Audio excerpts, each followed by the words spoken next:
ہمارے سے زیادہ فکر تو ہمیں اب اپنے ججز کی ہو گئی ہے.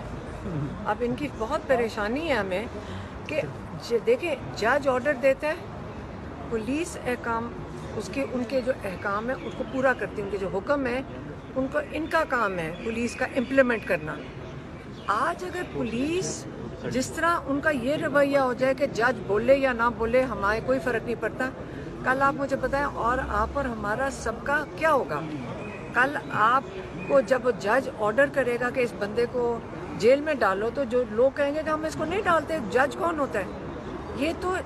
یہ جو ہمارے جوڈیشری ہے, جو رول آف لا ہے, ان کا کام ہے ہماری آئین کو اور ہماری رول آف لا کو اپہولڈ کرنا. انہوں نے اس کو پروٹیکٹ کرنا ہے, اس کو امپلیمنٹ کرنا ہے. یہ ججز کا کام ہے. اگر یہ ججز نہیں کریں گے, مجھے تو ہم سارے پاکستانیوں کی فکر ہوگی, یہاں تو سڑکوں کے اوپر اعناقی ہو جائے گی. یہ بڑا سیریس, یہ بہت ہی سیریس معاملہ ہے. آپ اس کو بڑا سیریسلی لیں, یہ صرف ہمارے ساتھ نہیں ہو رہا.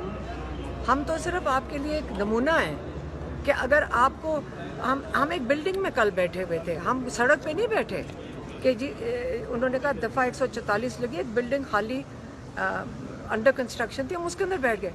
پولیس ایک پرائیویٹ بلڈنگ کے اندر داخل ہوئی ہے اور ہمیں انہوں نے کہا آپ یہاں سے نکلیں گے, اور ہمیں ایک وین میں بھر کر راستے میں کھانا کھلایا اور بیابان میں سڑک پہ چھوڑائی. آپ سوچیں کہ پولیس کتنی جرت میں ہے کہ آپ کے 2 آئینی عہدے, opposition leader Punjab assembly, opposition leader national assembly, کروڑوں لوگوں کے نمائندے ہیں یہ, اور آپ نے ان کو اٹھا کے پھینک دیا. آپ کیا بتانے کی کوشش کر رہے ہیں کہ ایک تنخواہ شدہ کرنل, ایک تنخواہ دار کرنل جو جب آتا ہے نا, وہ عہد کر کے آتا ہے پاکستان کے آئین کی تحفظ کرے گا اور پاکستان کے بارڈرز کی حفاظت کرے گا. وہ کیا کر رہے ہیں کرنل صاحب؟ ہزاروں لوگوں, کروڑوں لوگوں کے نمائندوں کو سڑک پہ پھینک دیتا ہے. تو یہ تو پھر مافیا ہو گئی, یہ کوئی فوج تو نہ, یہ ہماری تحفظ والے تو لوگ نہیں ہیں. اور جج بے بس ہیں. تو آج ہم جج کی سپورٹ نہیں کریں گے, جج کو جا کے نہیں کہیں گے کہ آپ دیکھیں ڈر کے نہ بیٹھیں, ہم اندر آئے, جج صاحب پیچھے سے نکل کر چلے گئے. آپ اتنی ہمارے سے بات ہی کر لیتے, ہماری بات سن لیتے. تو سیکرٹری جو ان کے ہیں انہوں نے آ کے سنی ہے, تو ہم تو یہاں روز کھڑے ہوں گے. جج صاحب کو ہم سپورٹ دے رہے ہیں.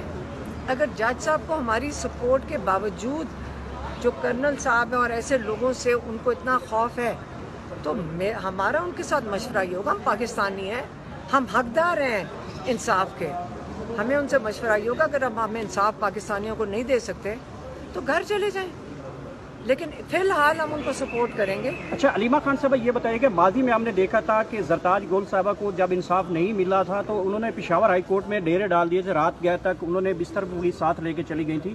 تو اگر آپ کو اسلام آباد ہائی کورٹ سے انصاف نہیں ملتا یا ان کے فیصلوں کے اوپر عمل درآمد نہیں ہوتا تو آپ پھر اسلام آباد ہائی کورٹ میں دھرنا دیں گی یا پھر اڈیالہ ہی دیں گے؟ دیکھیں ہم ابھی کورٹ میں ہم نے اپنی پٹیشنز ڈالی ہیں, ہم کورٹ میں آئیں گے. ہمارا اس وقت آپ کو سمجھ آ گیا ہم وہاں کیا کریں, وہاں جا کر جیل میں آپ, کیونکہ وہ توہین تو کورٹ کی کر رہے ہیں. ہم وہ کیا کریں جا کے, وہ تو بیسکلی انسلٹ سارا دن وہ کورٹ کی کر رہے ہیں. ہم کتنی دفعہ اپنے ججز کی توہین کروائیں, وہ توہین عدالت ہو رہا ہے وہاں پہ روز. تو جتنی دفعہ ہم جائیں گے توہین عدالت ہو جائے گا. تو ہم روز اپنے جا کے ججز کی بےعزتیاں کروا رہے ہیں, یہ تو غلط بات ہے نا. تو ہم اپنے ججز کی اور توہین نہیں کروانا چاہتے, اس لیے ہم ان کے پاس ڈائریکٹلی آ گئے ہیں. Thank you. ٹھیک ہے نا.